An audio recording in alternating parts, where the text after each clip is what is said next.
Have you ever heard the story of a prince so charming he nearly stole a kingdom from his own father? This is the story of Absalom, one of King David's sons. On the outside, he was everything a prince should be, strikingly handsome, charismatic, and incredibly popular with the people.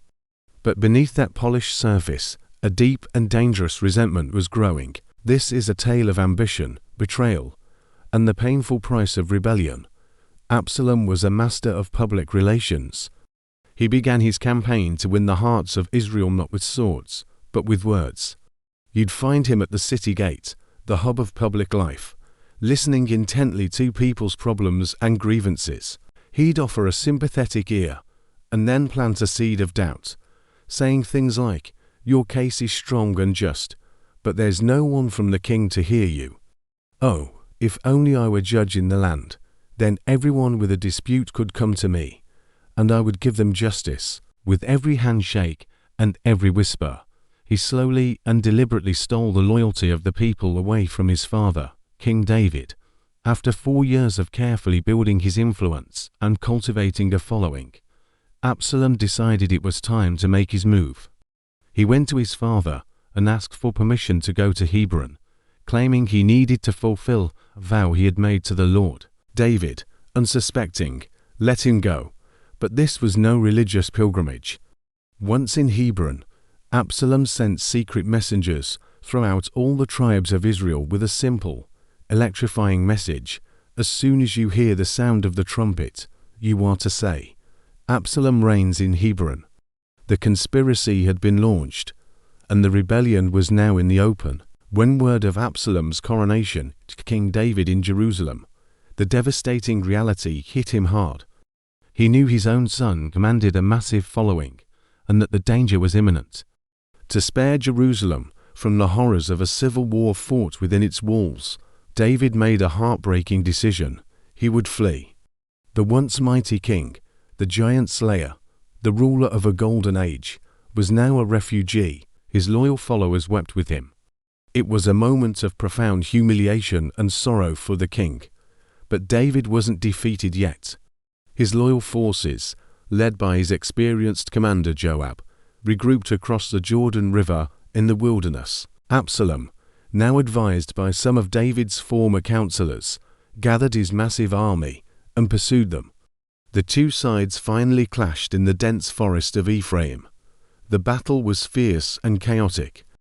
While Absalom's army was larger, David's men were seasoned warriors who knew the terrain. The forest itself became a deadly trap for the rebels. Absalom's forces were routed, and the rebellion was crushed in a single, brutal day. What happened to Absalom himself is one of the most memorable and tragic scenes in the entire story. As he fled the battlefield on his mule, he rode under the thick branches of a great oak tree. His famously long and heavy hair got caught in the branches, and the mule kept going, leaving Absalom suspended between heaven and earth, helpless. It was there that Joab, David's commander, found him. Ignoring David's specific order to spare his son's life, Joab and his men struck Absalom down, definitively ending the rebellion. The prince who clawed his way to a throne died tangled in a tree. When the news of the victory and Absalom's death reached David, there was no celebration. Instead, the king was overwhelmed with grief. He went up to the room over the gateway and wept. As he went, he cried out, "Oh, my son Absalom! My son Absalom! If only I had died instead of you! Oh, Absalom, my son, my son!" The king's cry of a heartbroken father echoed throughout the city, turning a military victory into a moment of profound personal loss. He didn't mourn a rebel. He mourned the beloved child he had lost.